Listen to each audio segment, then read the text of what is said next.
সামনে ফাজিল পরীক্ষা বন্ধু, বইয়ের দিকে যখন তাকালে আমার মনে হয় আমি সবকিছুই পারি। পরীক্ষার পরে আমার কণ্ঠস্থ, মুখস্থ, ঠোঁটস্থ, কিন্তু কি বলবো দুঃখের বিষয় বন্ধু, আজকে আমি মাগরিবের নামাজ পড়ে যখন পড়ার টেবিলের মধ্যে বসলাম, বসিয়া একটু চিন্তা করলাম শনিবারের থেকে আমাদের ফাজিল পরীক্ষা শুরু হবে। যেহেতু পড়া যখন পারি রে, একটু বইগুলো খুলে পড়াটা রিভাইজ দেই। যেই কথা সেই কাজ বন্ধু, সঙ্গে সঙ্গে বইগুলো খুললাম, সাজেশনটাও খুললাম।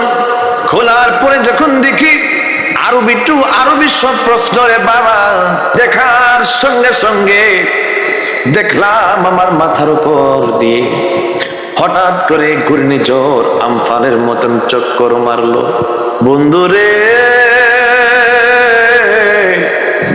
ও আমার ফাজিল পরীক্ষার্থী বন্ধুরা, হঠাৎ করে নিজের সুস্থতার কথা চিন্তা করলাম।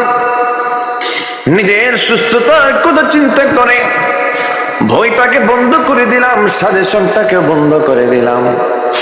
বন্ধ করে দিয়ে রে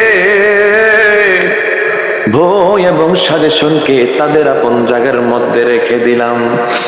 ওই আমার ফাজিল দ্বিতীয় বর্ষের বন্ধু, ও আমার বন্ধু, তোমাদের কি অবস্থা? পরীক্ষার প্রিপারেশন কেমন? জানায়ো জানায়ো জানায়ো বন্ধুরে, একটা বার তোমাদের প্রিপারেশন জানায়ো। সুবহানাল্লাহ, মাশাআল্লাহ বন্ধু। ও বন্ধু,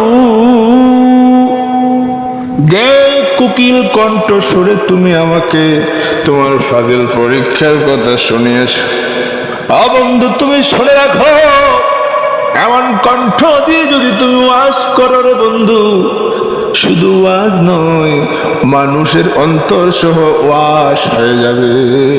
তোমার ফাজিল পরীক্ষা দিতে হবে না, তোমার কামেল পরীক্ষা দিতে হবে না, তুমি কামেলে মুকাম্মেল হয়ে গেছো।